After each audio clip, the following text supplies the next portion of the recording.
શહેરના આજવા સરોવરથી નિમેટા અને ત્યારબાદ સરદાર એસ્ટેટ 4 રસ્તા સુધી પાણીની નવીન લાઇન નાખવાનું કામ યોગ્ય ગતિ અને દિશામાં ચાલી રહ્યું હોવાનું સ્થાયી સમિતિના અધ્યક્ષ ડોક્ટર શીતલ મિસ્ત્રીએ જણાવ્યું હતું. વેલજી રત્ન સોરઠિયા અને રાજકમલ બિલ્ડર્સ દ્વારા કાર્ય ચાલી રહ્યું છે, પરંતુ તેમાં ગોકળગાય જેવી કોઈ ગેરરીતિ નથી તેવા આક્ષેપોને તેમને નકારી કાઢ્યા. પૂર્વ વિસ્તારના લોકોને પાણીની સમસ્યાથી જલ્દીથી રાહત મળે તે માટે તંત્ર પ્રતિબદ્ધ છે. તેમણે ખાતરી આપી કે કામ સમયસર પૂર્ણ થશે અને નાગરિકોને તેનો સીધો લાભ મળશે. મહારાજા સયાજીરાવ ગાયકવાડ દ્વારા બનાવેલા આજવા સરોવરથી પૂર્વ વિસ્તાર મુખ્યત્વે પાણી મેળવી રહ્યો છે. ગ્રેવિટી લાઇનથી આજવા સરોવરનું પાણી નિમેટા ફિલ્ટરેશન પ્લાન્ટમાં આવતું હોય છે અને નિમેટા ફિલ્ટરેશન પ્લાન્ટથી વડોદરાના નાગરિકો આ પાણીનો ઉપયોગ કરતા હોય છે. 2050ના વિઝનને ધ્યાનમાં રાખી અને વધતી વસ્તી અને શહેરીકરણને ધ્યાનમાં રાખી અને નિમેટા ખાતે 2 જેટલા WTP મેઇન ફીડર લાઇન 1500 mmની સાથે મંજૂર કર્યા છે. પહેલા તબક્કાનું કામ છે આજવા સરોવરથી નિમેટા ખાતે 50 MLDનું WTP બનાવવાનું અને 1500 mmની લાઇન નાખવાનું. આ કામ વેલજી રત્ન સોરઠિયા કંપનીને આપવામાં આવ્યું છે. આ કામગીરી 14/8/2020ના રોજ મંજૂર કરવામાં આવી હતી. કામ 68.04 કરોડનું અને 4.49% માઇનસના ભાવનું કામ હતું.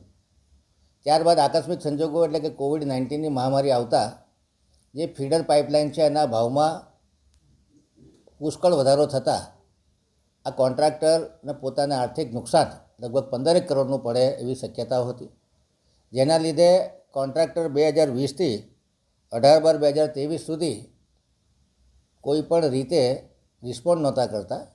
ત્યારબાદ સ્થાયી સમિતિમાં એમને બ્લેકલિસ્ટ કરવાની દરખાસ્ત આવતા ઇજાદાર પ્રેશરમાં આવતા એમણે ઇજાફાની માંગણી કરી અને પોતે કામ પૂરું કરે એવી લાગણી વ્યક્ત કરી.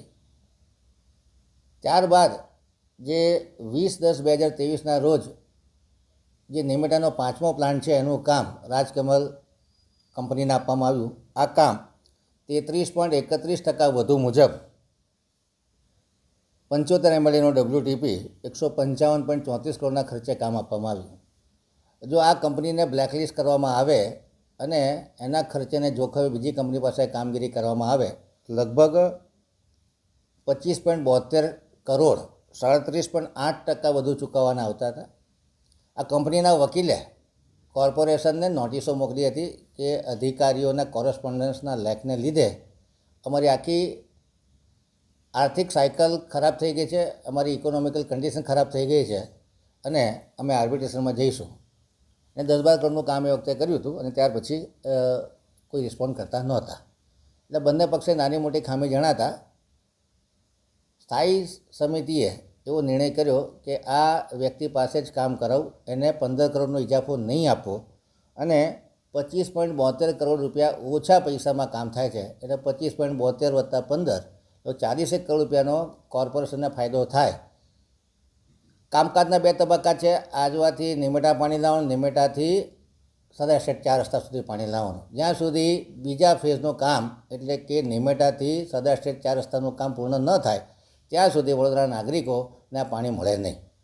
છતાં આ જે 1500 લાઇન છે એનું કનેક્શન જે કરવાનું છે અતાપીમાંથી પુશિંગ કરીને લાઇન નાખી અને આજવાની જે મેઇન ફીડર લાઇન છે 900 mmની જોડે એનું કનેક્શન કરી દેવામાં આવ્યું છે. બીજા છેડાનું કનેક્શન જે છે એ નિમેટાનું WTP કે જે વેલજી રત્ન સોરઠિયા પોતે બનાવે છે એનું પણ કનેક્શન પૂરું કરી દેવામાં આવ્યું છે.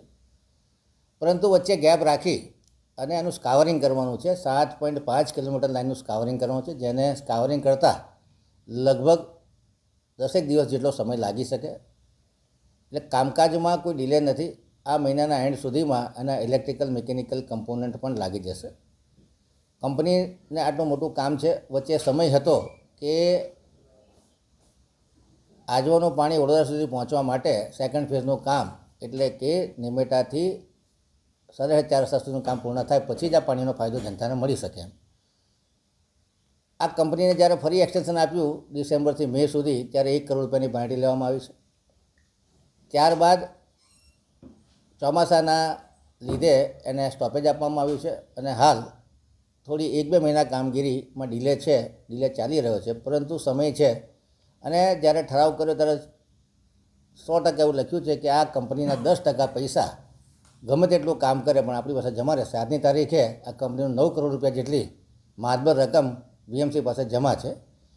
એક વખત કામ થઈ જાય પછી પુખ્ત ચર્ચા વિચારણા અંતે આ કંપની પર શું એક્શન લેવા એ નક્કી કરવામાં આવશે. માન્ય કમિશનર શ્રી દ્વારા દરખાસ્ત આવ્યાથી યોગ્ય નિર્ણય થશે.